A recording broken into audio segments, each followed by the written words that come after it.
I was on my dirt bike and this freak accident just came out of a side road and my handlebars just clipped the bull bar and just crushed my leg between the bull bar and the bike. And, I woke up in hospital like 3 days later. I'd broken my leg in 13 places from just above my knee to just above my ankle. So far, I've had 30 operations on my leg and the 29th was the amputation. I kind of feel like I can't fail since moving to Darwin. Down south, everything was really difficult, whereas up here, I got off the grog, got focused, got my brain back, and it's like every step we make just works. Darwin's got all this opportunity, and by the time I got home, the Darwin Chili Company was born. So you're educated, you're running a successful business now, yet somehow you're struggling to navigate a federal disability system. In short, the APM Darwin office had absolutely no idea what they were doing. Every issue that I raised, every concern I had was effectively ignored. When I spoke to the NDIA to get clarity on this, they reinforced that I was correct and have been correct since day one. And then another review comes down. They don't do it properly. They don't listen to us. They don't read the reports properly. They don't submit the correct information. I raised concerns with it. They were ignored. The most obscene cash grab I've ever come across. I've had people pull me aside and be like, can you please take these guys to court? Somebody's got to do it. Hey guys, I just wanted to say thank you to all of our viewers who have subscribed to the podcast. We've managed to improve our subscriber ratio that helps us with the algorithm. If you haven't yet subscribed, hit that button below to get the latest Next Gen North content. We hope you enjoyed this video. All right, well, let's get this party started. Aaron Hargreaves, thanks for joining us on the Next Gen North podcast. Thanks for having me. It's a pleasure. So just to tell us a bit about your own story. You're not originally from the territory, are you? No, I was born in Brisbane. Okay. Prior to coming to the top end, I was living in Lismore. So I was down there for about 10 years, 12 years. After the Lismore floods, we really didn't have a lot left down there, just off the back of COVID and everything as well. And I'd never been to the territory before. So we rolled the dice, packed up, and here we are. So in Lismore, did you have a business down there or a house or like a family or anything like that? What was the toll that took on you? So I moved there after I was living on a hippie commune near Glen Innes. So I moved down there sort of to restart my life, have a new shot at things, re-enter the workforce after my accident and all of that. And I worked in disability care for a little while. That sort of didn't work out for me so well. So I started the Chili Banditos back then, which started just as a cooking group on Facebook that we turned into a chili and barbecue business. It was really just a hobby for a while. And then over the years, we've just grown and sort of lost everything through COVID and the floods and came up here and restarted as the Darwin Chili Company. And so, we've been doing that chili and barbecue industry. I've been in it for about 10 years now. Okay. And what got you into the chili industry? Well, there was a couple of things. I wasn't getting a lot of love from my work. So my mental health was really suffering there, working in the disability sector. Love working with the clients, some of my most cherished memories. But all the bureaucracy and that around it and, workplace bullying and whatnot, I was just over it. So I had this little Facebook group and just saw how much of a change it was making, to people's lives, inspiring them to have veggie gardens and get in the kitchen and, invite friends over for barbecues and things like that. So I decided that that's just what I wanted to do. That's how I wanted to contribute to society and, inspire people to make positive changes based around their food and their cooking. I have a belief that it's pretty hard to be prejudiced or angry at someone when you've got a full belly, So that's sort of the basis and our mission statement from the start. And, we've had our highs and had our lows over the years, but I feel that we're really achieving those goals that I set out to achieve 10 years ago. So why chili? It's just it's something that I've always loved. Hmm. You know, like as a child, I have memories of mum having to hide the taco sauce because I just walk around the house eating it with a spoon. You know, so Okay. I've always really loved spicy food. Hmm. Yeah, it's something I feel like I'm good at as well. You know, like my very first hot sauce that I made just for myself. You know, I got a shopping bag full of chilies given to me, and I just sort of cooked from the heart. Gave it to some friends, gave it to some colleagues, and everyone came back asking for more. You know, Right. and it's just it's something I don't get sick of. You know, I don't have any time really for the hottest chili in the world. I think they're a gimmick, Hmm. but when it comes to like the culinary use, the serious culinary use and the cultural use of chili, it's Hmm. just something that fascinates me. Um, there's that many different varieties. We're into to breeding our own genetics now. We have a strain in the works that we're going to name after Darwin, so we have our own unique variety of chili up here. Awesome. Oh, I can't wait. And I want to tell you more, but I can't just yet. But Okay. you're gonna love it, Right. because it's not a gimmick. It's the real deal. And it's just something I'm passionate about, and we use the barbecue to promote the chili products and get people excited and interesting. And it's just something I thoroughly enjoy. Hmm. And it's been hard to get to where we are, but the reward and the payoff and the confidence and the self-esteem and everything that it brings, like I can't imagine doing anything else. Yep. So when I re-entered the workforce after my accident and had to retrain myself, I just wanted a career doing something that I would never get bored of. Hmm. And this gives me the opportunity to be artistic, Mm. develop more personal skill. Like the skills I've learned since running my own business are amazing, and I love where we've gotten to. So, I I hope everybody can, Mm. develop more personal skill. Like the skills I've learned since running my own business are amazing, and I love where we've gotten to. So, I hope everybody can find a career that they love as much as I love mine. Yeah. You know? There's a lot of questions about the genetics of creating a new strain of chili. Like, what sort of process goes into that? That sounds really complicated. It is really complicated, and I firmly believe there's a little bit of fate going on here as well, because I kind of feel like I can't fail since moving to Darwin. Down south, everything was really difficult, whereas up here, Hmm. it's like I got off the grog not long after I first got here, got focused, got my brain back, and it's like every step we make just works. Wow. And when I touch base with the existing, chili industry up here, a few real keen hobbyists and that, I ended up with a couple of plants, and they crossed by themselves. Right. So Like I cross pollination cross sort of. pollinated Yep. by themselves, and I just happened.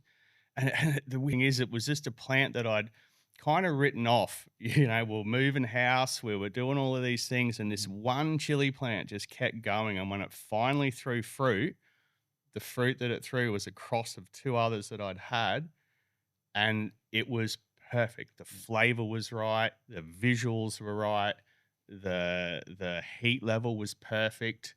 In the top end or anywhere around the world for that matter, if the closer you get to the equator, Mhm. the spicier the food is. Right. So when we first Makes sense. moved here and I started doing the pop-ups, I Yep. noticed that we would go through about 5 times as much chili up here as down south. And I was actually going to get out of the industry. I got to that first wet season, wasn't getting much work, and I was going to Mhm. get out of it. And I just kept getting pulled back, and things started opening up for us. And now we're at the stage where we can really start to put some solid effort and solid resources into building this farm and this industry. Yep. There's just so much opportunity here. There's a few little key players around, but I don't think anybody's really doing a dedicated chili business and really focusing just on the chili industry. Mhm. So although we do the pop-ups and that, it's the chili industry that I see as the long term Right. here. I'll get other people in to do the catering and stuff, but the chili itself is my baby, Mhm. I'm super excited about the direction that it's taking. Well, it's an interesting point that the closer you get to the equator, the hotter and more consumption of chili there is, because given the hotter weather, you think it'd be the inverse, right? Like if you're colder in colder climates, you'd probably be more inclined to have like the hotter soup with a bit of chili just to warm the bones. But instead, in Darwin, you're having a laksa in 35 degrees. Yeah, A lot of times after a big night on the tiles, absolutely. and sweating it all out. And how cool is that? Yeah, I yeah. love it. So look, historically, look, there's a lot of folklore, there's a lot of like reasons, potential reasons why that is like that. Hmm. The two that really stand out to me is if you go back, a couple of 100 years, um, culturally closer to the equator, as we know how quickly things perish in the tropics. Sure. Chili was actually used as a preservative, Hmm. first and foremost. And secondly, even though it's really hot and spicy, it has a cooling effect on your body because when you eat really hot food, it makes you sweat. Hmm. And then that little bit of breeze helps to cool you down a lot better. Sure. So that's the two sort of main reasons that I've been able to see Hmm. that causes it. But yeah, it happens everywhere, like Thailand, India, Mexico, all these places right up there in the hot spot. And then when you go to say somewhere like Europe, they have food that's low glycemic index and things like that. So they're going to eat their big substantial potatoes that they or whatever that Yeah. they process slowly. Yeah. What then, in your mind, is like the basis of makes a great chili, like a hot sauce or a chili sauce, without giving away all your trade secrets? Is there a sort of like a traditional sort of, is it garlic and vinegar, or like what's the sort of the base, I think, for a good hot chili? So th- that's a really really good question. So there's two things going on here, and one is the flavor of the chili itself, and the other is the spice level. Right.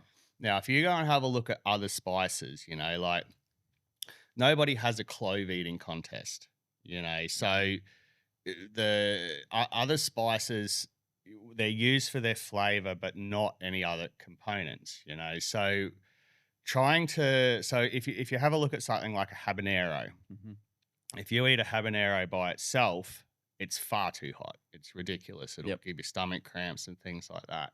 But if you use it in a dish, it has its own very unique flavor that goes well with other spices. But then the scientific thing you can use with the capsaicin itself, your active ingredient that makes it hot. Yep. Um, there's a bit of a window where it's good to get people just outside of their comfort zone, Right. right? Just a little bit too hot for them. Hmm.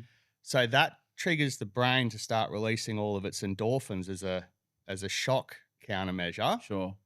Um, and then because you're getting all your feel good chemicals and you're eating this delicious food, you start to associate one with the other. Hmm.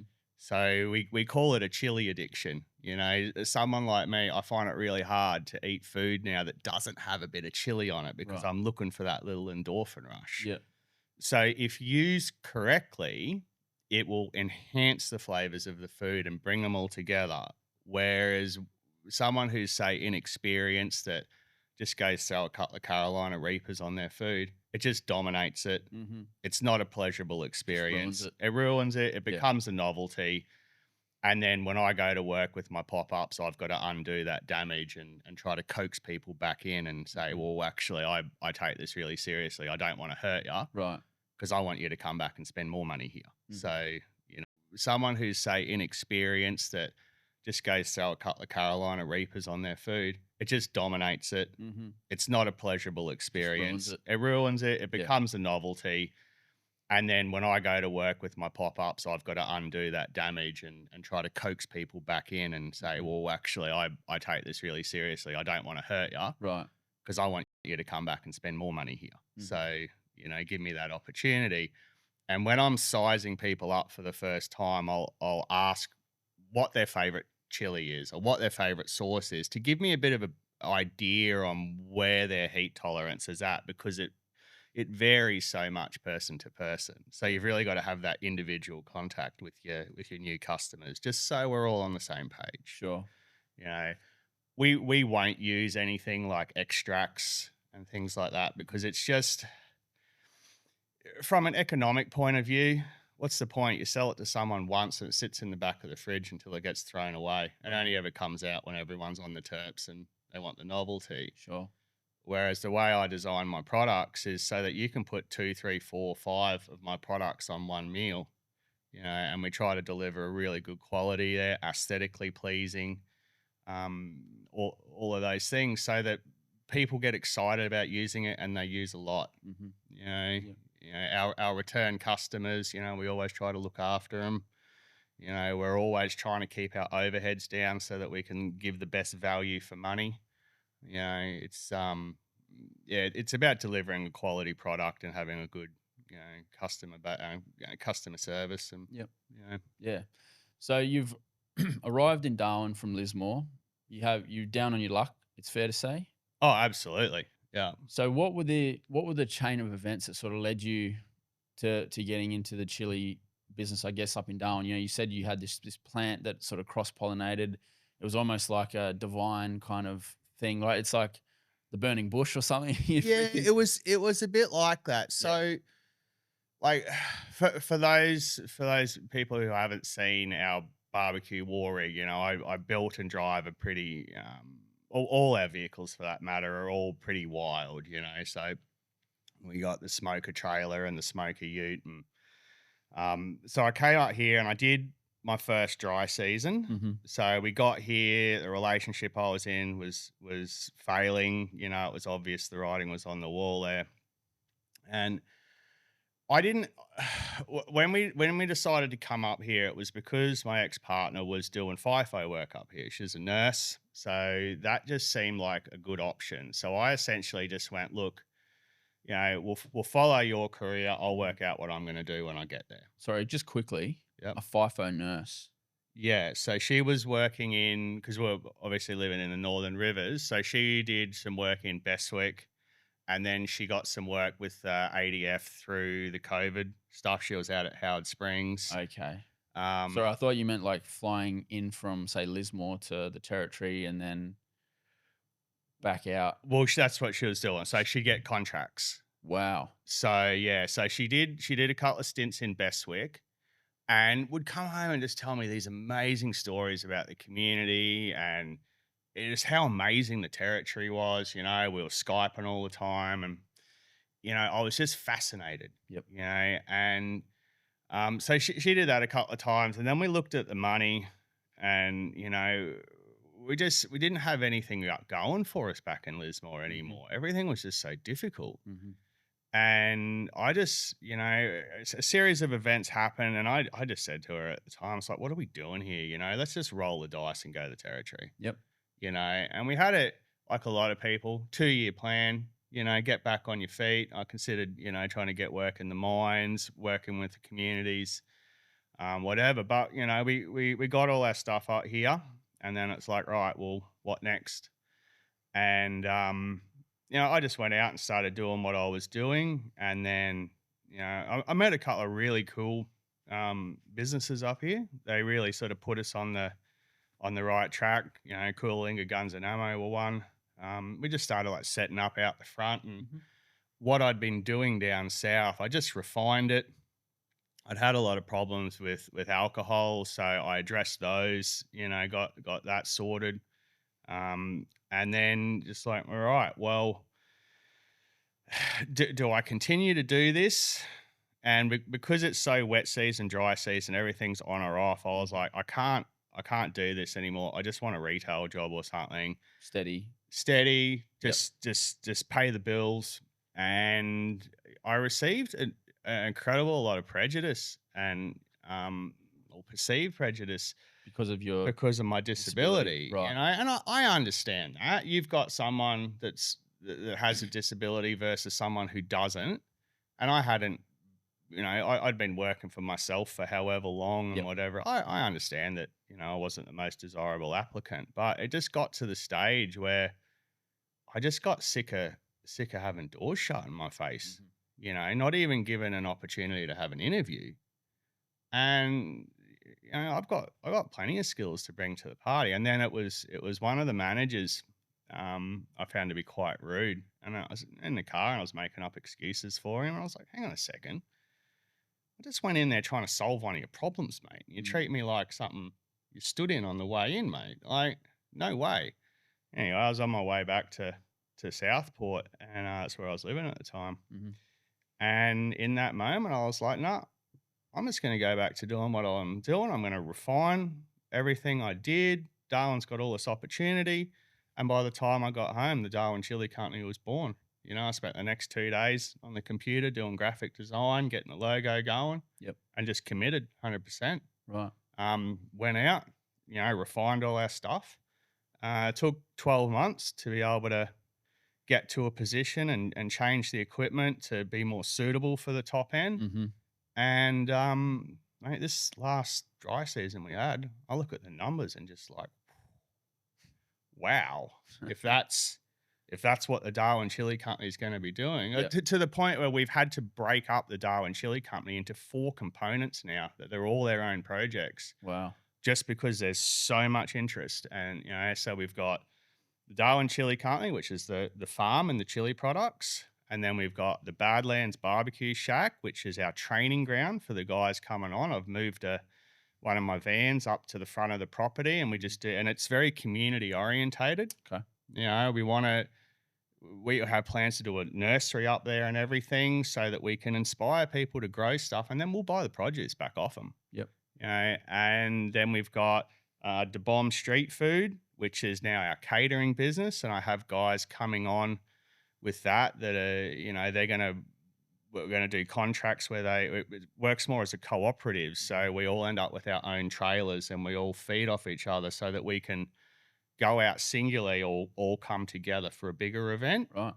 But we're gonna set it up. Excuse me. We're gonna set it up so that anybody that puts in the time with us, after a couple of years, they actually have something to show for it. Mhm. I know when I was working for other people, it was pretty soul destroying when you give 110% all the time and then don't have anything to show for it, Yep. and are still struggling to pay your bills. Sure. So that's something that I don't ever want anyone that works with us to say that we didn't look after them. Mhm. I think that that's something that's really important that we address in our workforce. Yep.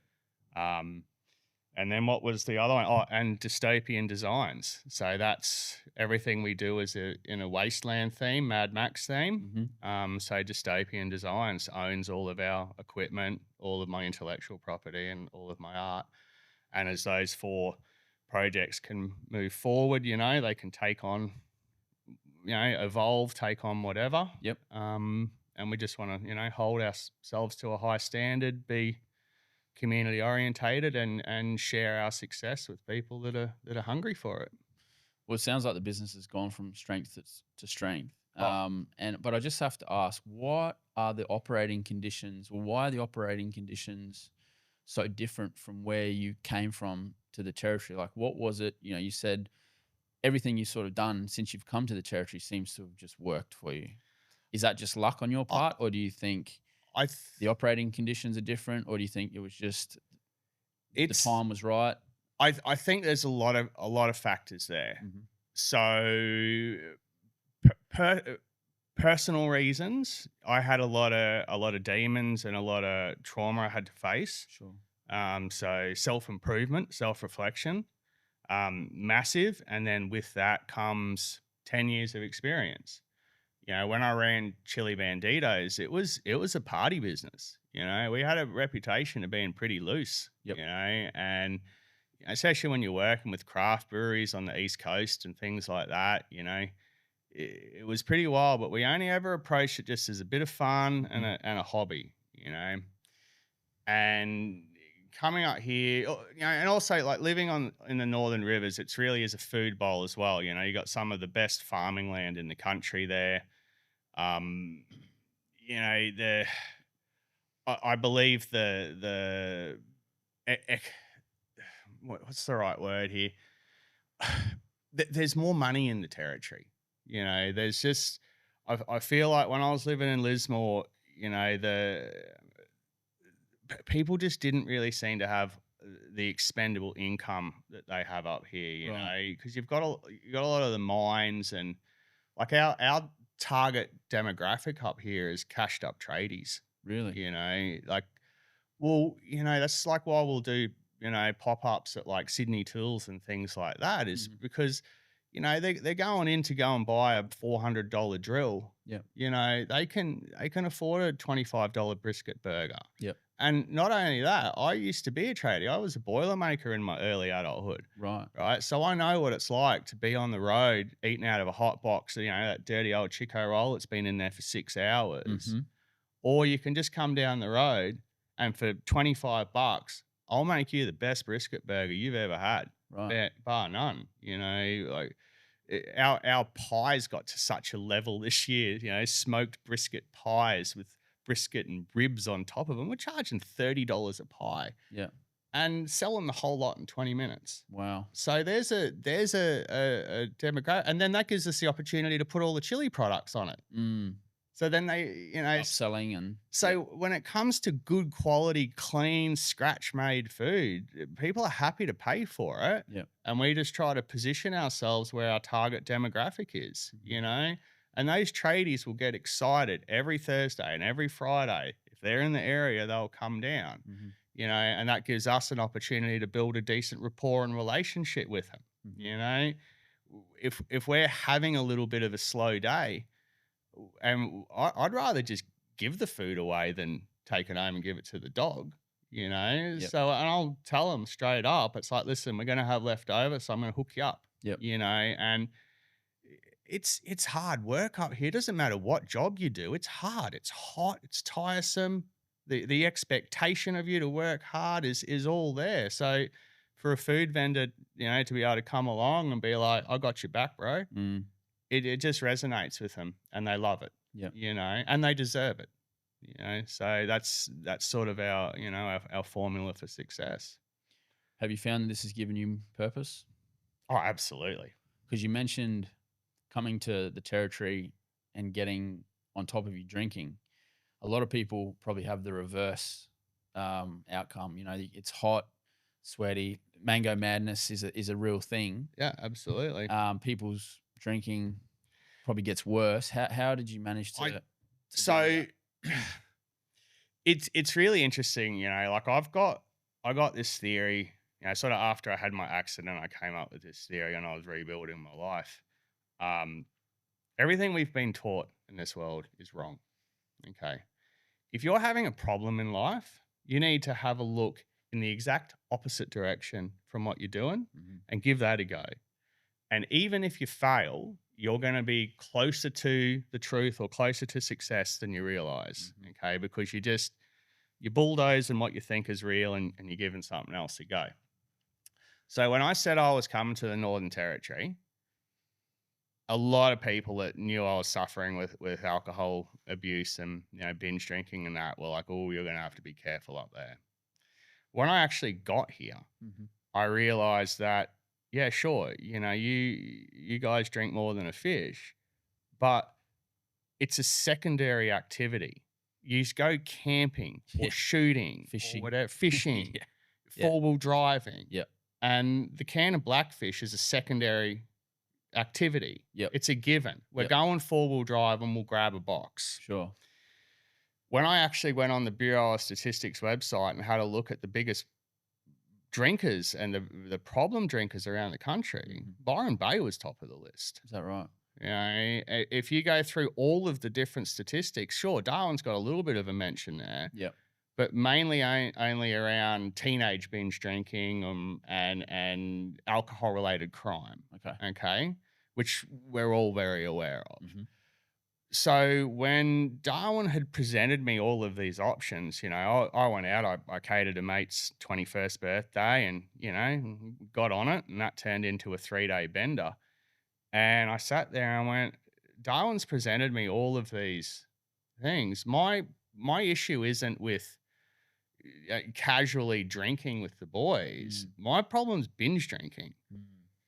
So I just choose not to start drinking, and it's not a problem. I can still go out and go forward driving and whatever else. And, if I want to go to Dundee with the boys and lay on the beach and, have a bit of bro time, Yep. I can just take some zeros with me. I still enjoy a cold beer, but when you're drinking Blackfish and just sweating it out all the time, what's the point in drinking anyway? Yep.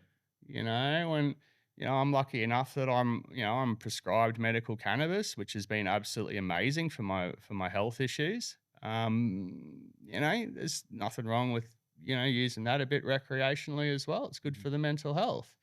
So if I need a state of inebriation, I'm prescribed it from a doctor. You know, Yeah. so Legally. legally, absolutely. Yeah. Like back in the day when I lived on the hippie commune, I used to get up to all sorts of mischief. I don't have to do that at all Mhm. anymore. I go to a doctor. The medical cannabis doctors are absolutely amazing. Dr. Jamie has done more for me than any surgeon or any counselor or anyone else ever has because Yep. he listens to me. Right. We spoke about my alcoholism, and he was just like, "Don't worry, man, we'll cure that with ganja, man. It's Mm. all good, And now I'm at a point where like being prescribed medical cannabis has its side effects and its problems as well. Sure. Legality around driving and all of those things. So I'm at a point now where I'm trying to not use that as much as I used to be, Mhm. and because I've gotten the alcohol out of my life, I've been able to when it comes to addiction, Mm. like, yeah, you can treat the addiction, but the trauma's still there, Right. you know? So the So addiction is there to treat the trauma as it's well. to treat the trauma. So do you think you've got an addictive personality, or is it something deeper? Because I know, like, it sounds to me like, if you just don't start drinking, then you can't go on the bender. Like some people, I mean, a lot of people can just have a few beers and it doesn't lead to 6 to 10 to a bag of Coke and then a 3-day bender. Yeah, yeah. How is it for you? Well, like, let's just admit straight up, getting on the terps is a hell of a lot of fun, Mhm. but it's if you look at the effects of every drug, every inebriant, alcohol makes you into an idiot, and I don't want to be an idiot. Like if I can't just have a couple of beers with the boys and behave myself and have some self-control, I just don't want to do it. Mhm. You know,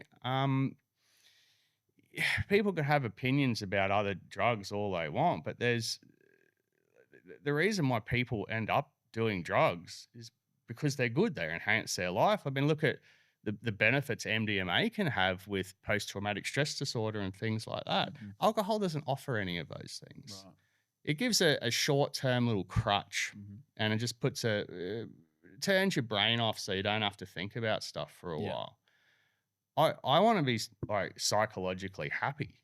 So dealing with past trauma it's just something I've got to do. I'm 45 now, so I don't want the band-aid on anymore.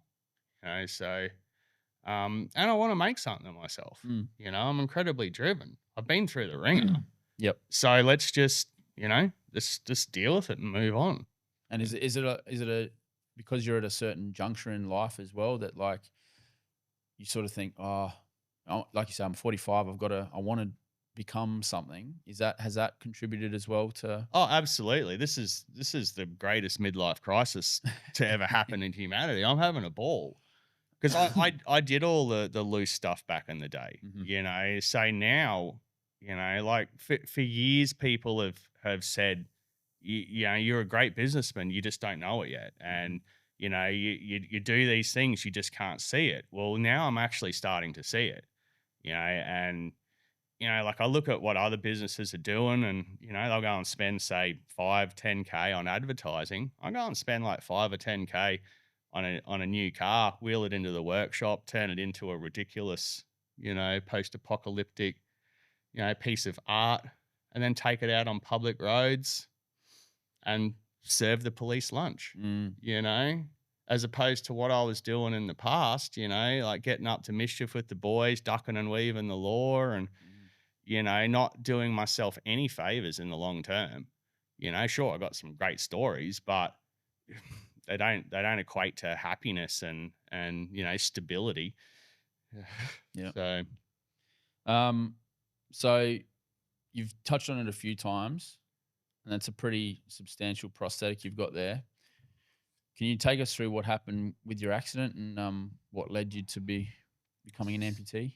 I was living on a hippie commune just Mhm. near Glen Innes, and you know, I'd dug myself a pretty decent hole in life, you know, and you know, kind of felt like, you know, we're all growing weed and doing all that kind of stuff, and kind of like just didn't really have an out, you know, and I sort of gotten into this lifestyle with this whole, you know, wild and free, rebellious thing. I'm going to go and, you know, stick it to the government and, Yep. you know, make all this money from growing pot. And, you know, and I'd gotten to this point where I'd like alienated myself from my family and couldn't ask for help, was too ashamed to ask for help, and Mhm. drinking really heavily. And um, I, on my way to a party one night, you know, down on the hippie commune, and a friend of mine who's passed away since.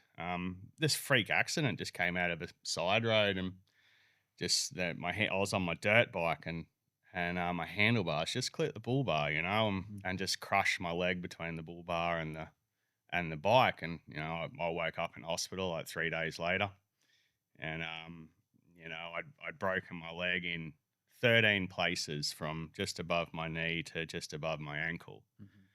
So I'd broken it once before and had a titanium rod in my leg. So rather than the rod bending, it's just shattered my leg, you know. So um, that was that was painful. that was pretty intense. Mhm. So I went through about so far I've had 30 operations on my leg, and the 29th was the amputation. Right. So they'd fused my knee. The kneecap didn't even make it to hospital. Mhm. They sort of did what they could. You know, in hindsight, I probably should have listened to my gut and just got it amputated at the start, because I was psychologically ready for that. But I let them talk me around, and we had it fused, and that was just Was that with the potential to save the leg and yeah. So try to rehabilitate you and that sort of yeah. yeah. So it was they fused the knee dead straight.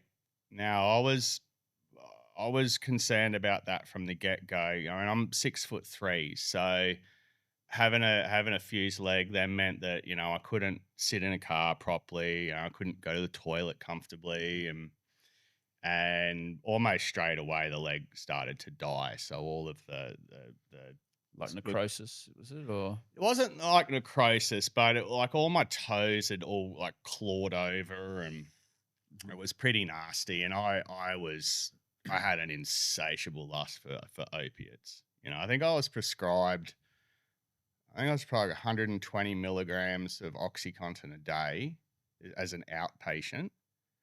And I was eating like well beyond 200, right? you know.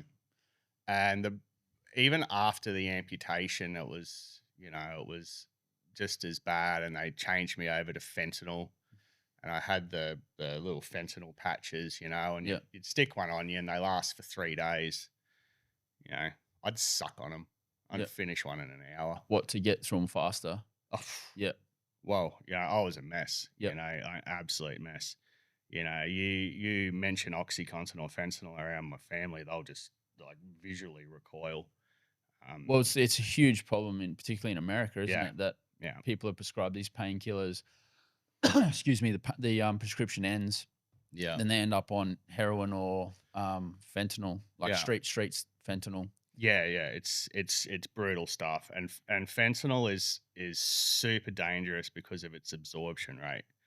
And I would wake up. I was like recovering back in Brisbane and at Mum's house, you know, in her back room, and I'd wake up and there'd be like a fentanyl patch stuck to the back of my throat, How I didn't die is beyond me. Mhm. It was ridiculous. And then, the doctors were really irresponsible in a way that they just took me off at cold turkey as well.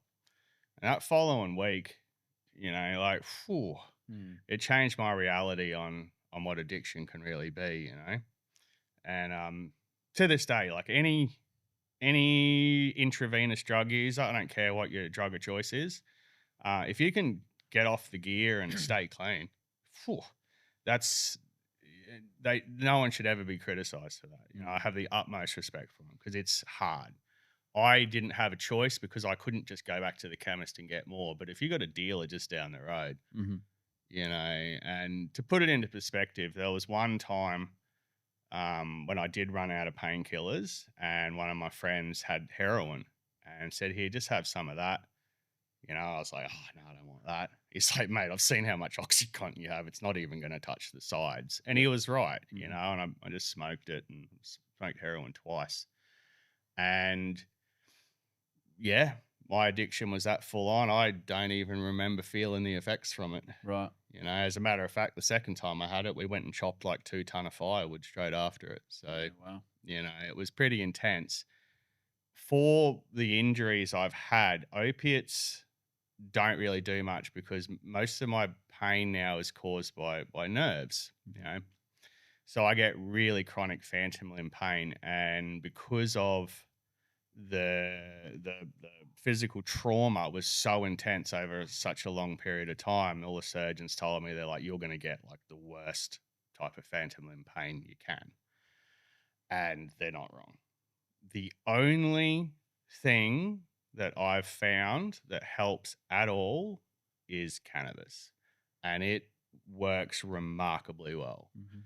So, and what's really good about the medical cannabis industry is because there's so much legitimate research going now, you can access the information that you need to, so that when you go to your doctor, you can be like, "Hey, I was reading about this. Mhm. Can I give that one a go?" Here's the data, the And it's empirical. Yep. that's right. Yep. And it's not like OxyContin. Like, people aren't gonna die. Like, Mm. what's your side effects from cannabis? Like a lust for Jimi Hendrix and potato chips? Yeah, that's right.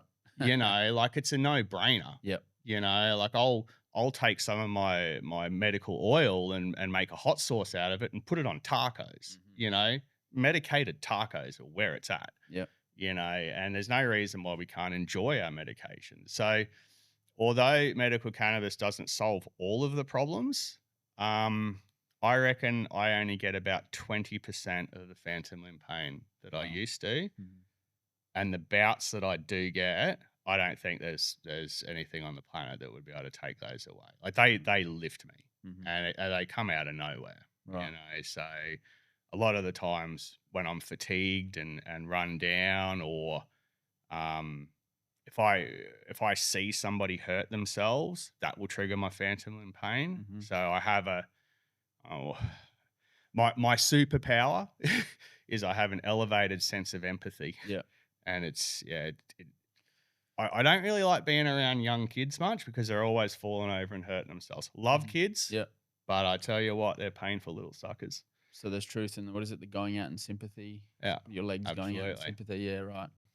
Yeah. So So what impact did that have on your life, sort of outside of obviously the drugs and the alcohol, that sort of thing, like in terms of job prospects and relationships, what sort of impact did it have in that regard? I, it's hard to say what, because of the life I led as an adult. Like, What year was this? Sorry, just quickly. the With the accident accident. the accident was 2008. Okay. So I was 28 Hmm. and turned 28 in October then. Um, Look, when I got kicked out of high school, um, I wanted to build stuff. To this day, I like building stuff. I'm a hands-on person. And Um, it's a creative outlet. it's a creative outlet. Yep. To be perfectly honest with you, I think a prosthetic leg actually suits my personality. I don't look at the accident as being a negative in my life. If anything, I mean, I remember very clearly prior to the accident, laying on the ground, drunk, like begging the universe to give me an out. Yep. What delivered, eh? You know, if you're gonna ask the universe to help, you better. So do you think in a way, with respect, it was a way of the universe telling you to maybe slow down a Oh, bit? absolutely. Yeah. No, Oh, yeah. it pulled me out of this hole I dug Mhm. and sat me in a room with white walls Mhm. for 2 years. Be like, you better sort your life out, man. Yeah. You know, and I did. You know, and I knew that was happening. You know, I have a pretty deep connection with the unit. I'm a bit of a tripper, you know. So like I was very aware of what was going on, but getting back to the employment things, you know, like I was working as a boilermaker, you know, I was doing high rises in Brisbane and Mhm. I worked in a few different industries there, but I was just drifting, like nothing really um, grabbed hold of me. And like I ride dirt bikes and that, and you know, I started, you know, like selling a bit of weed on the side to be able to cover my costs and you know pay for my bike repairs because you know you can't afford that on minimum wage. Mhm. And it just you know with where I was mentally and just being so angry at the world, I went down this rabbit hole, you know. And when the opportunity to move to the hippie commune came, I saw that as a way to break out of you know the social norms and you know pursue this life of self sustainability and you know living in a community and you know the picture that the hippies like to paint of their existence on these communes is very far from the reality of it, you know. It And must be hard, right? oh yeah. Yeah. Yeah, I mean anyone that thinks growing pots are an easy way to make money. Like Mm. I make more money out of tacos than I ever friggin' made out of pot. You know, when I had the accident, it was also a really good opportunity. Well, I feel that the universe was just like, well, you're not doing that anymore Mm. because you're not running around the bush, ducking and weaving cops and helicopters and everything else with a prosthetic leg. It's Sure. just not. You did like that just ended that straight off the bat, you know. It was a bit frustrating in the way too because like I'd left construction and then gone and pursued this, you know, living off the land sort of lifestyle that all the indulgence that comes with it. Mhm. And then I find myself I've got to re-enter the workforce.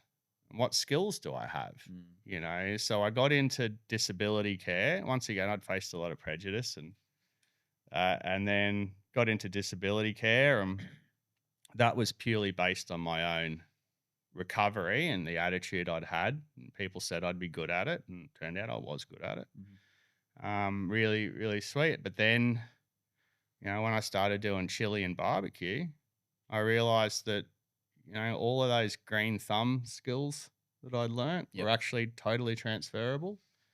The target demographic for who I go after is the same. Mhm. You know, we all chili heads have really common traits, you know, and just generalizing here, you know, we love heavy metal, we love, you know, partying, we love taking risks, Mhm. you know, so it's like I find it quite easy to connect with my target demographic. You know, I can do everyone else as well, but that core turnover that we need, they're all my friends. Yep. You know, they're people I'd hang out with on the weekend. Mm. You know, and that's made it quite easy. You know, I've gone in a very roundabout way of sort of getting to my goals, but you know, I think the final piece in that puzzle was coming to Darwin. Right. This place is tapped. I love it. I love it. Like on a cellular level, Yeah. you know. And you know, just quickly coming across the border. You know, I remember leaving Queensland and coming over. It was like the universe, like the land, that gave me a big hug. Mhm. I was like, yeah, you'll be all right. Yeah. And just ever since that moment, goal after goal after goal, just for being myself. Mm. So is it safe to say that this, hot sauce and this food business is this your calling? Do you think? Oh, absolutely. Yeah. Absolutely. You know, I got, as I said, you know, I got here with no plan. no idea what the future held for me. I was here for a week Mhm. and went, I ain't going anywhere. Mm. I'm going back down south to get the rest of my gear. And this is me. We're sorted, you Mhm. know, and broke up with the ex and, even Fiona, my partner now, we just, went out on a rebound date. We were in a pretty similar situation. And, Mhm. we just wanted a little bit of company. And, here we are, you know, 2.5 years later, we've bought property together and, Mhm. everything is just sweet, and, she understands the progress that I've had to make in life and the demons that I've had to overcome. And she's 100% supportive of that. She just, if she ever does speak up about something, I know I need to listen because it's, she doesn't open her mouth unless it's necessary, Mhm. So that's been really, really reassuring, So everything about Darwin has been pretty amazing, Mm. you know. So where are things at in terms of your treatment with your leg now? How are things going? And Well, it on one hand really good. Mhm. So when I came up here, I was really concerned about the lack of infrastructure and the lack of resources, and us being such a small population, how I would get good access to the treatments that I need. Yep. Um, I was very, very lucky when I went to the Royal Darwin Hospital to just start the whole process of NDIS reports and everything. I got a prosthetist who was absolutely amazing. Like he went above and beyond so well and gave me so many opportunities, like this microprocessor knee that I've got, and Mhm. different sockets, and just someone who really takes their job very seriously, and is a lovely guy. And unfortunately, Jesse's moved. Mhm. He's down in Canberra now, I think. Right. But now I've picked up another prosthetist, Stephen, and we're just going through the initial reports and everything now. But he's planning to get me back on a dirt bike, so I'm pretty stoked with that. Um, so I've been really lucky. Uh, However, when it comes to dealing with the NDIS and getting the funding, um, it's been absolutely nothing but a nightmare. Um, Can you take us through that process from the start? oh, wow. I think this is this is where the happiness in the story sort of comes to an end. Mhm.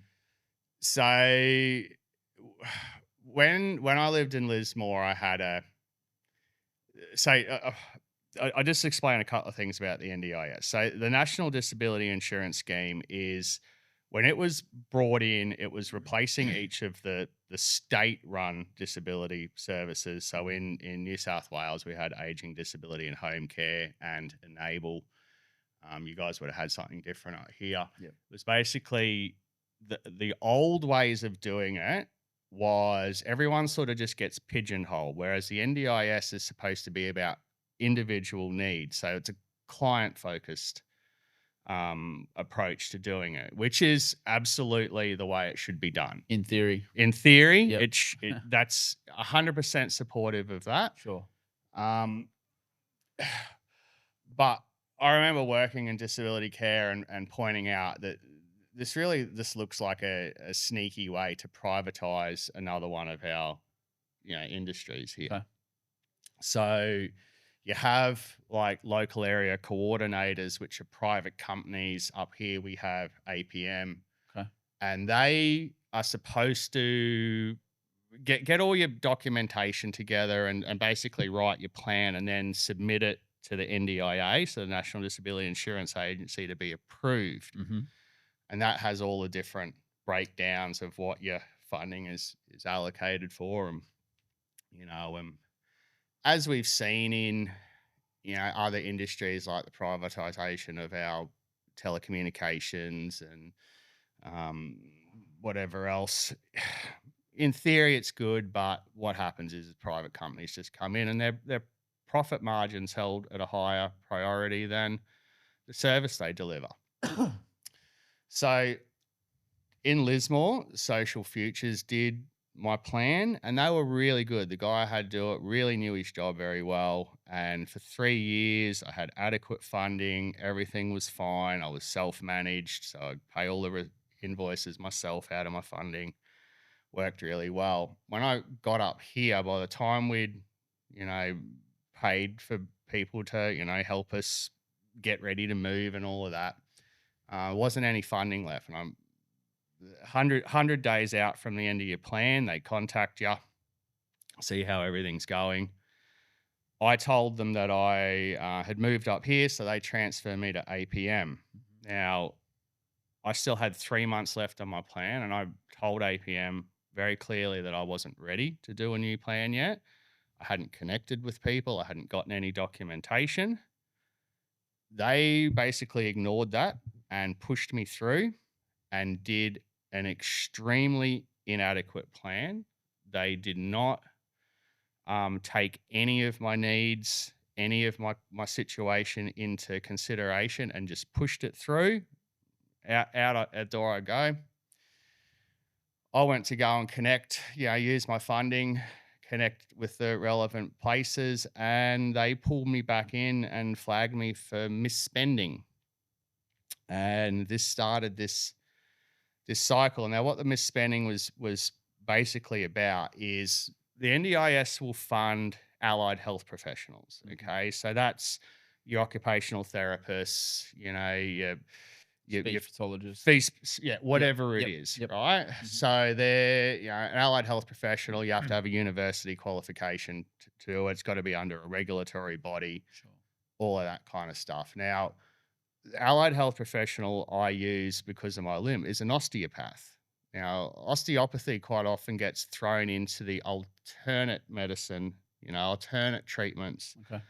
along with like crystal therapy and hug therapy and all that kind of stuff. Right. And, both myself and every osteopath that I've ever had finds that pretty offensive because, like chiropractors and things like that, they do a very, very important job. And because I walk with a limp all the time, and even now I'm sitting crooked, it creates problems in my back. So I need, musculoskeletal manipulation to relieve those strains. But then they also teach me about posture and how to identify when these problems are happening. So anyway, they called me in and told me that isn't funded by NDIS whatsoever. Refused to look into it. Argued back and forth. Goes forward. There was issues with submitting the reports from my prosthetist. In short, the APM Darwin office had absolutely no idea what they were doing. And every issue that I raised, every concern I had was effectively ignored. Mm-hmm. When I spoke to the NDIA to get clarity on this, they reinforced that I was correct. Yep. And have been correct since day one. Okay. And then another review comes down. They don't do it properly. They don't listen to us. They don't read the reports properly. They don't submit the correct information. The next plan comes back because it had to be redone because it was so inadequate. Mm-hmm. Comes back at my implementation meeting. I raised concerns with it. They were ignored. The team leader up there intervened and, just proceeded to make matters worse. And, I've got a stack of emails that I printed out. I'm going to go take to the solicitor. It sits that high on my desk of communication between myself, APM, and the NDIS. It goes for over 2 years of this back and forth of me asking the same questions. Why isn't osteopathy funded? Why haven't I been given funding for that? Why have you put in documentation for physiotherapists when I've told you in writing multiple times I don't use a physiotherapist? Mm-hmm. And then, there's only so much people can take, and I'm not the kind of guy that's going to sit and sob in the corner. I stand up for myself, and I overcome things. And as soon as I started to be, persistent, Yep.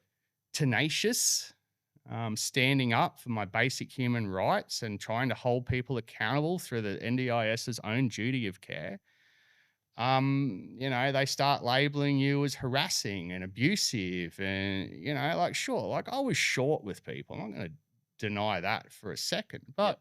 I think that that's like a normal human reaction, given the fact that for over 2 years, I've been trying to get them to put into writing that, yes, the NDIS does cover osteopathy. Right. Yes, I need it. Yes, the documentation I've supplied reflects everything that I need, and they will not do it. They they just ignore it. Like I've even sought the help of Senator Price's office for this, and they even shut that down. So was it the NDIS or The NDIA did it. Oh, the So. NDIA, sorry. So with APM, it went back and forth and back and forth, and just got so toxic. Mhm. Now, on top of that, it like every single aspect of my plan, of both plans APM did, not one single aspect of it has been done properly, and not one single issue that I've raised has been addressed. Right. So it got to the stage where, because it got really heated, I asked to be transferred to the Gladstone office. So I didn't, or just another office. Mhm. So they've sent me to the Gladstone office. Is that Gladstone where you've had some success before, is it? No, that's just because APM have the contract. So as the local area coordinator, they have contracts in Western Australia, the Northern Territory, and Queensland. Okay, so this is potentially not just a territory problem. This is This is widespread. Okay. This is widespread. So and the most obscene cash grab I've ever come across. There should be a royal commission into what's going Well, on. they're conducting an NDIS review, aren't they? Or has that already Yeah, already been done? Or Who would know? There was a report done, I think. Bill Shorten's office contacted me. Like I put in plenty of complaints. I've been to the Safeguards Commission and whatever else. Yep. And what I believe is happening is your team leader up in the Darwin office is a master manipulator. He's a narcissist. And what'll happen is, Safeguards Commission, I'll lodge a complaint. He tells them, like, just like he did to me, just tells me what I want to hear. And then the reality of it is far from the truth, And, the great thing about that paper trail is I've been able to catch him out. Okay. So when that gets to the solicitors and that goes to court, there's going to be no ducking and weaving for him anymore. Right. Or his boss. Yep. That covered all of that up.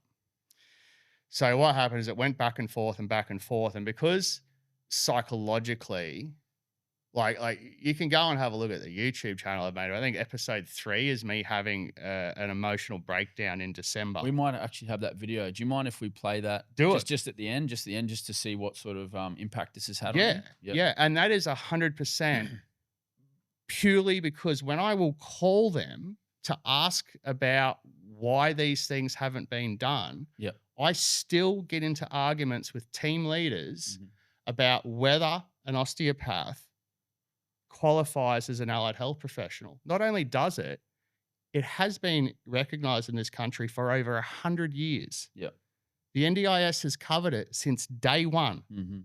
Yet I'm still arguing with people, both in APM and the NDIA, where there is. And when I want facts now, I use ChatGPT. All of the questions I've had to ask that caused this emotional outbreak, that all can be sorted in less than 60 seconds with ChatGPT. Right. Because ChatGPT will comb through all the actual rules and regs to the letter. I can ask for links to where I can find all the information, the whole bit. Right? So we'll play this and have a bit of a squiz. All the times fuckwits from APM and the fucking NDIS have tried to tell me what is right, and I know it's fucking wrong. There's nothing on my fucking file that just says, listen, stop fucking antagonizing this poor dude. This, and I'll tell you how it affects me, right? So I'm standing making fucking stock for Christmas. It's after 4 o'clock. It's like 4:30. I've got Christmas specials supposed to be coming out tonight.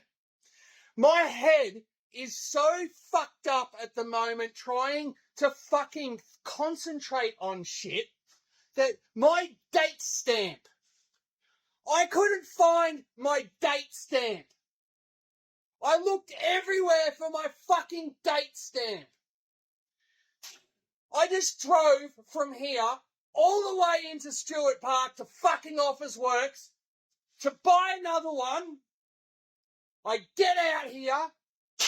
I start thinking about the NDIS again. I fucking lost it. I could not for the fucking life of me find it between the car and the kitchen. I find my original one in the fucking kitchen looking for this one. I walk in here to start fucking working. I go to take my phone out of my back pocket and it's the fucking brand new fucking stamp. Shouldn't laugh, but that's kind of funny. But it's Absolutely. just you look for your phone. But, and I should say that like in the lead up to this outburst, you've sort of provided a bit of a summary of what's sort of caused you to, just like you have today. Absolutely. And that wasn't planned. Yep. Right. Yep. My head was just mush. You were kind of just monologuing, and then it just because like, look, I know that I can be a bit of a jerk. I know I can. You're human. I'm human. Yep. Right. Yep. So when I was doing the other videos, you know, look, I know I can be a bit of a smart ass, you know, and you know what? They've screwed me over so much. Lay in the bed you made. Yep. You know, that's absolutely. So my head was so screwed up. Like I was just, I couldn't think of anything. Yep. So I just flipped the camera on, and that is as real as it's going to get. If you watch that whole video from start to end, you know, and put a link up to it for absolutely. People And that's, you know what, and that's why I've made my channel is so that everyone can see indisputable. Like I can go and get a psych report. That's more valuable than a psych report. You know, if I go get a psych report, you know, it's going to cost me thousands of dollars, and I've got to do it anyway because this is going to court. But what I know about people is we're all sick of eating a shit sandwich. Every one of us is. You know, it's been going for 2 years. You've been fighting. We've just spoken about how successful the business is going. So when I go out, you know, and people see all of the art that I'm doing, the food we're producing, the opportunities we're now giving to other people, our community involvement, working with clubs, donating meals, whatever it is, we're doing super well, and we get complimented all the time over how we conduct ourselves. That's what goes on behind the scenes. Yeah. Well, it seems to me to be somewhat ironic that, you know, in other aspects of your life, you're now thriving essentially. Absolutely. You know, with your business and all those things you've got going on. Yet, I think you mentioned off camera you've got a private school education as well. Yeah. I'm well educated. So you're educated. You're running a successful business now. Yeah. Yet somehow you're struggling to navigate a federal that is so disability system. Like we're talking, like there's been a lot of mistakes made, right? Like this knee still isn't paid for from April because of stupid clerical issues. Okay, now I'm getting served debt collection notices from a public hospital, which is just obscene. Right now, that causes stress. That causes issues, but I know that a public hospital isn't going to come and repossess my leg. Like I can navigate that. But when we're talking about something as stupid as whether an osteopath is an allied health professional or not, and I have a stack of documentation of people making assumptions and not actually just typing into Google, the meeting that triggered. Okay, so there was a couple of things that had happened. I'd just gone to Senator Price's office, and I haven't met the senator personally yet, Mm-hmm. but her staff have been like, can't fault them. Mm-hmm. People can say whatever they want about politics, but the way they have treated me has Mm-hmm. been absolutely amazing, and they absolutely empathize with my situation. The fact that this is over something as stupid as what constitutes an allied health professional, and if my flexible allied health professional funding covers that, Mm. it's humiliating. And you said that the NDIA or IS has actually shut down the query from the senator's office. Is that right? So what happened? So yeah, getting back to that I'd gone to them Mm-hmm. and I called the NDIA. So the NDIS is run by the NDIA. Okay. Okay. And then they contract things out. Sure. Okay. So I had contacted them about something else. I think it was actually about getting this paid for and why it was taking so long. Must have been about the 30th time we've asked them about that. And osteopathy came up. And I was speaking to the team leader at that time because I'd asked to be escalated. And she did the same thing as what's happened. It's not covered. And I'm like, yeah, but it is. It's an allied health professional. Back and forth. And she's got on a high horse and been like, it's never been covered. I've been working here for however long, and put that brick wall up. So I just said, can you show me proof? Mm-hmm. She's obviously gone away and typed it in and basically come back. And trust me, I've searched this many times. I know what the top line of a Google search says verbatim. Sure. So she's done that. She's come back and quoted that exact line. Mm-hmm. So now but there's no compassion. There's no like acknowledgement. Like we're talking about a simple mistake.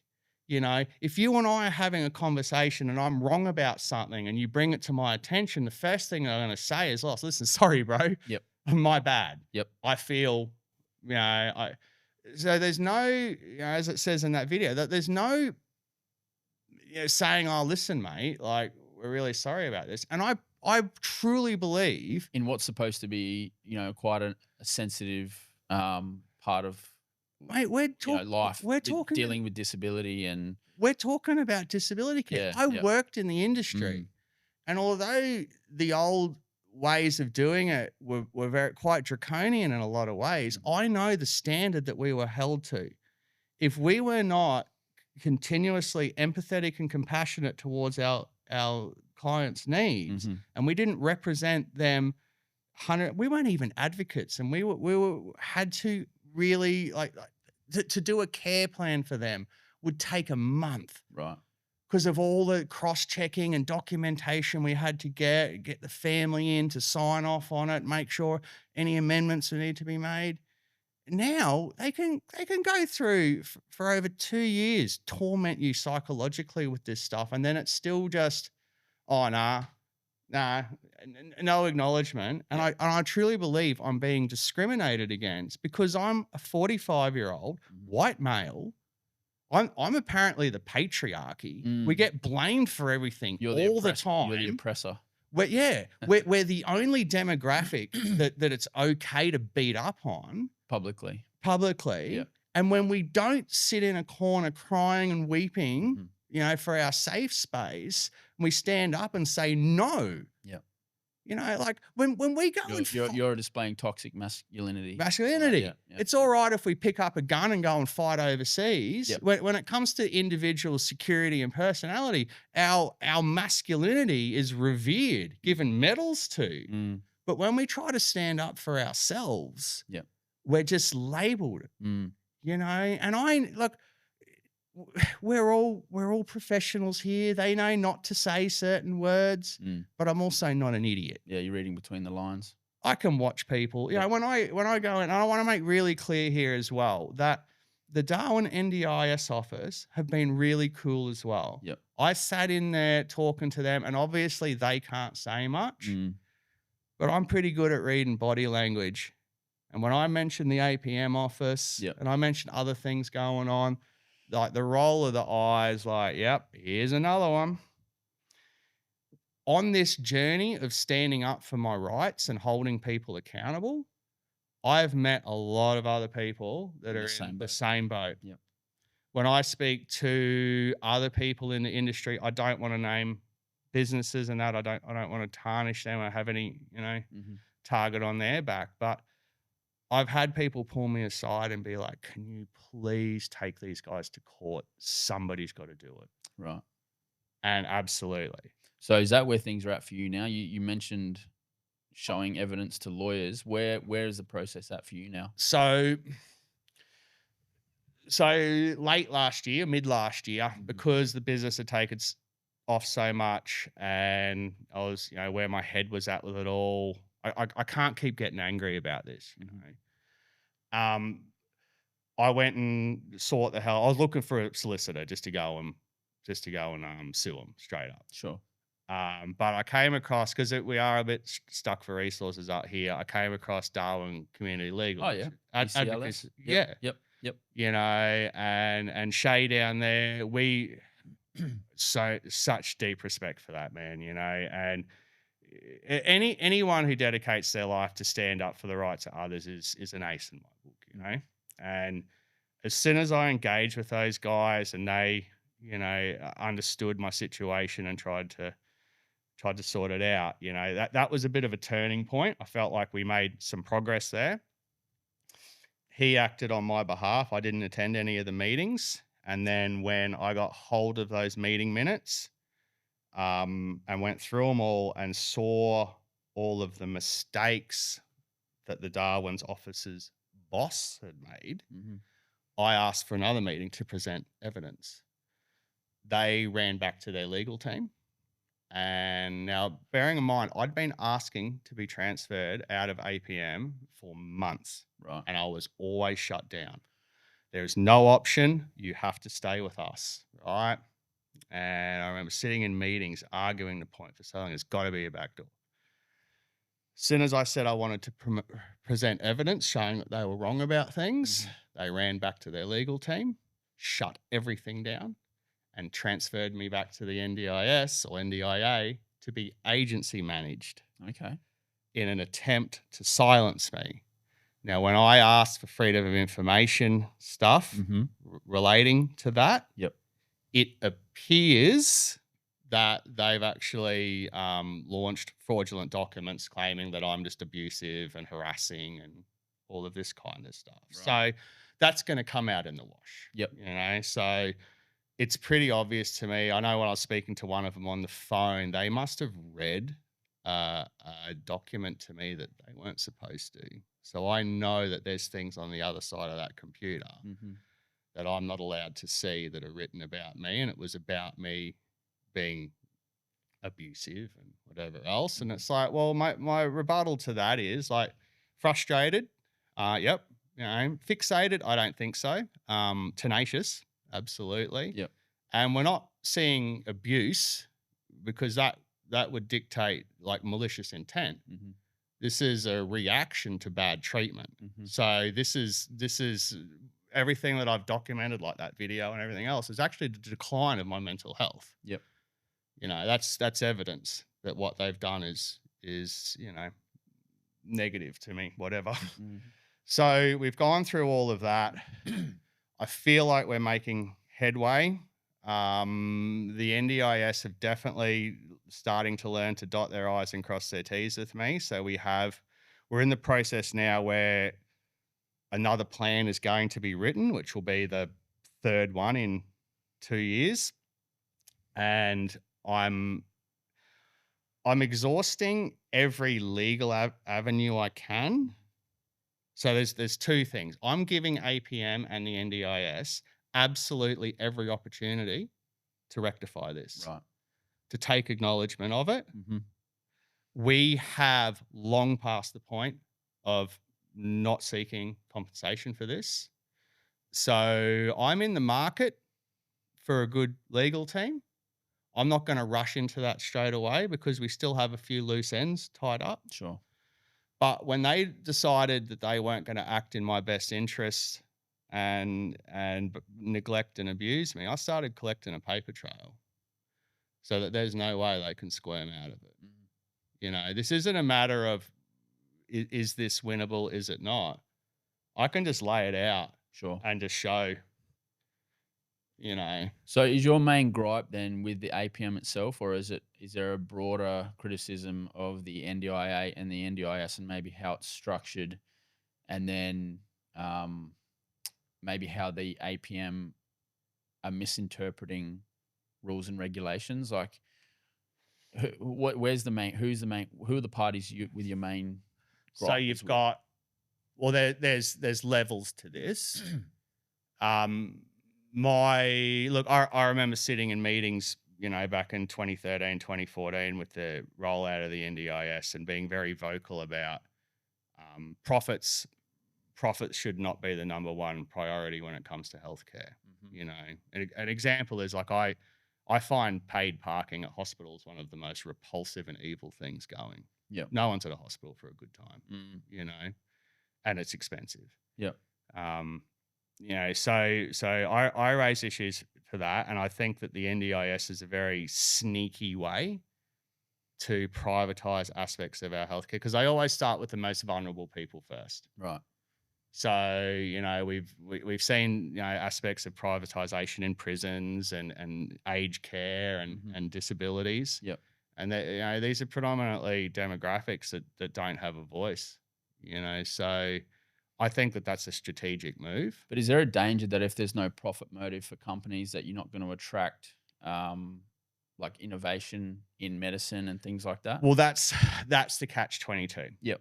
So absolutely. I know in my own business that innovation comes from necessity and scarcity, and you have to be able to make it work. I don't think that the regulations that they have to adhere to are monitored properly. Okay. So it does sound like it's almost like a structural problem. It's a structural problem. Yep. And then you've got other aspects, right? So you've got these private companies. So APMs are multinational, and they specialize in disability employment services and the NDIS. Right.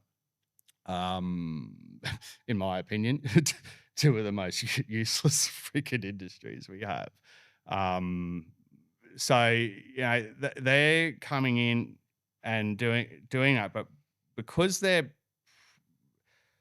we're hearing stories all through the NDIS on all levels of these insane cash grabs that these companies are doing. Well, I just want to just read out like the annual spend of the NDIS now is about 40 billion. Yeah. It grew apparently by 14% in 1 year. Like that is unsustainable. With the Australian economy, the way it's going, the territory. Go have a look at our military budget. It's only 42. Yeah. I think the NDIS is probably going to be one of the biggest. It will be. Spend. It absolutely will be. Yeah. Now, which is fine if the money's being spent. If it's getting to the efficiently, right people. That's right. So out of that 40 billion, I still have a $81,000 invoice that hasn't been paid. And when it comes to osteopathy, like they subsidize me. They don't even pay for it all. It's $97 is the most they'll pay per hour, or whatever it is. I can't remember the exact numbers, somewhere around there. But then they're not even covering that. Now, when I submit a report, say for my prosthesis or whatever, we have to prove good value for money. That is first and foremost. If it's just frivolous spending, they won't do it. Sure. So it took Jessie, I think, 6 weeks to write the report for this. We had to do all these different trials or whatever else. So where's APM's performance report? Where's their value for money? Because when I look at their yearly turnover and I look at who's on their board of directors, they seem more proud about having mining lobbyists and bankers and everything on their board of directors, and they actually have people with a healthcare background. Do you know if there's a audit process for APM, or if somehow that they're evaluated? I haven't seen one. Okay. I'm not saying that there isn't. Yep. But based on the service that they've delivered to me, I mean, I've shown them evidence, or attempted to show them evidence where mistakes have been made. I have a stack of emails that I've sent to the team leader at Darwin explaining how I do have trouble regulating my emotions sometimes because of the trauma I've been through. And, like this is me like opening up to try to connect with you guys so that you better understand me as a client. Sure. Like, like sure, I'm high functioning, but I've still got stuff going on, and they're just ignored, like not even responded to, turning up at meetings without even reading documents. Like I've even supplied them like recordings of phone calls from the NDIA because I record everything now. Yep. And they don't even listen to them. And there's details in those recordings that tell them exactly what has to be changed to make the plan viable for me. And they haven't submitted any of that paperwork. They haven't asked me anything. The like appeals time. So like, for a tribunal appeal on a decision, you got 28 days. I would just let that go. I'd be like, yeah, but the implementation, you got 100 days after your implementation meeting to make any changes. Yep. None of the things on the computer have been changed. So when they flagged me for misspending my flexible allied health professional funding on an allied health professional, they never addressed any of that on the computer.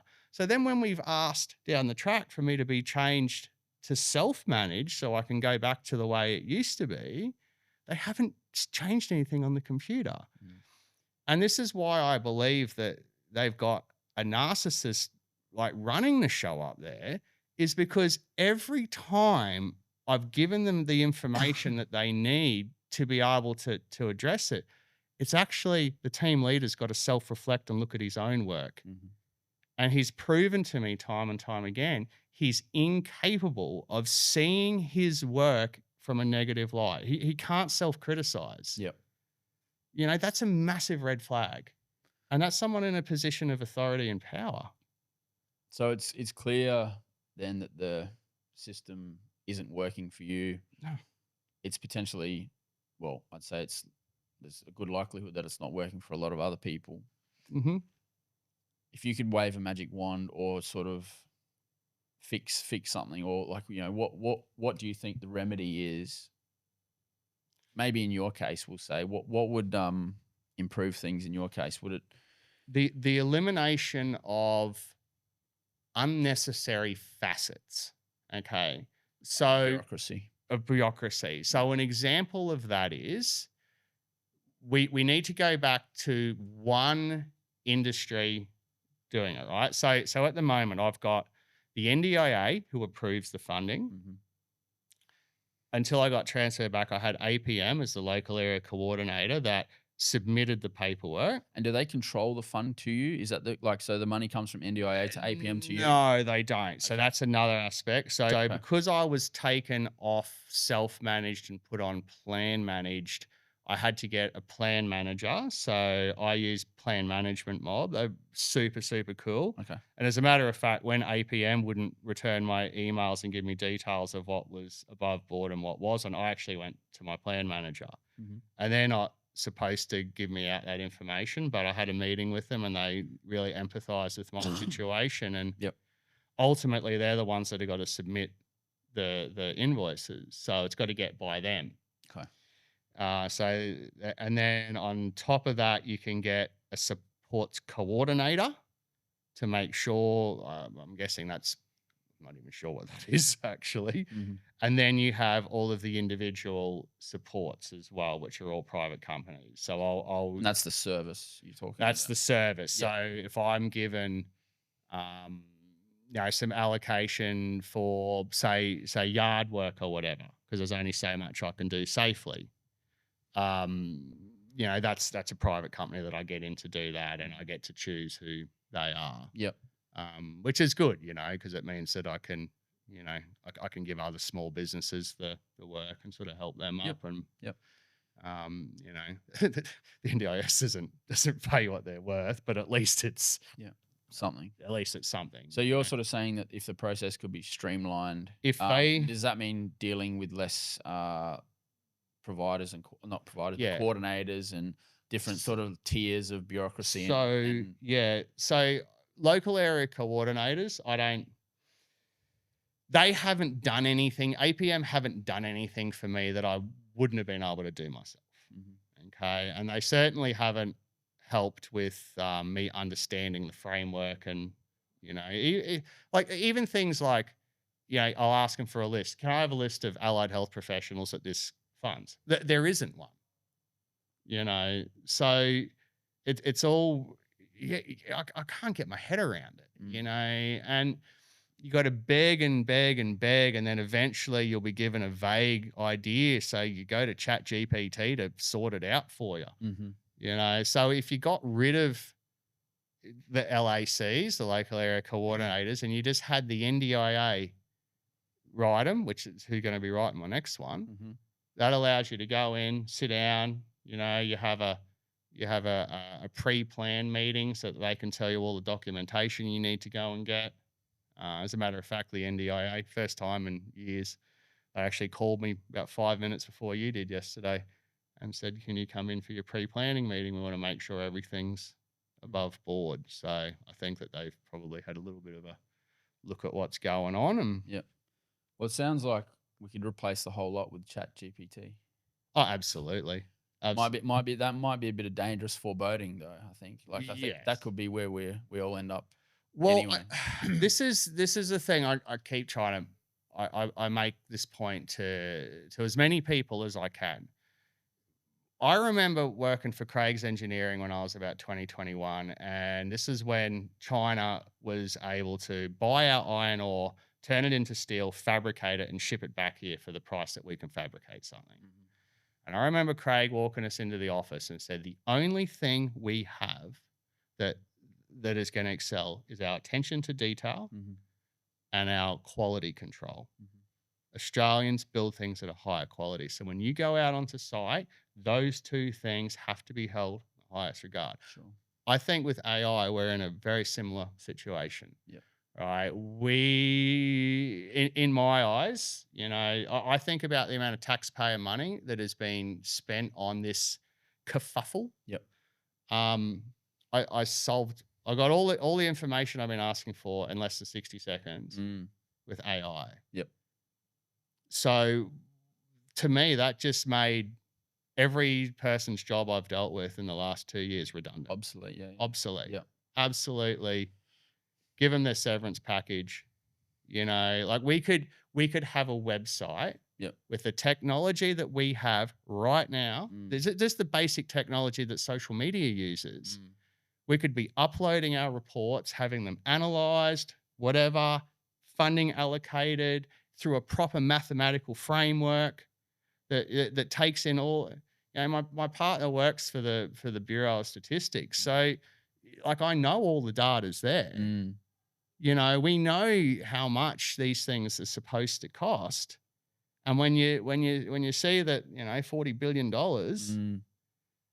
that's a lot of money. Yeah, it's a lot of tacos. That's a lot of tacos. Just to tie this all up in a neat little bow, the lawsuit that you're eventually hoping to bring, whether it be to the NDIA or APM, what sort of impact do you see that having? Is it just to sort of seek restitution for yourself? Like you've sort of gone, this has gone beyond the pale now. I need to get something back from the anguish this has caused me, or this could be an and/or. Do you see that it hopefully brings in some systemic improvement into the situation? I want it all. Okay. I want it all. You don't want much. No. So when I made the decision, when they proved to me that this is APM, when they proved to me that they did not hold my best interests at heart and they were not going to represent me properly, I was like, we're going to go to court and you're going to be held accountable. I think there becomes a point in everyone's life where you've just taken one too many bites of the shit sandwich, And for me, this is that breaking point.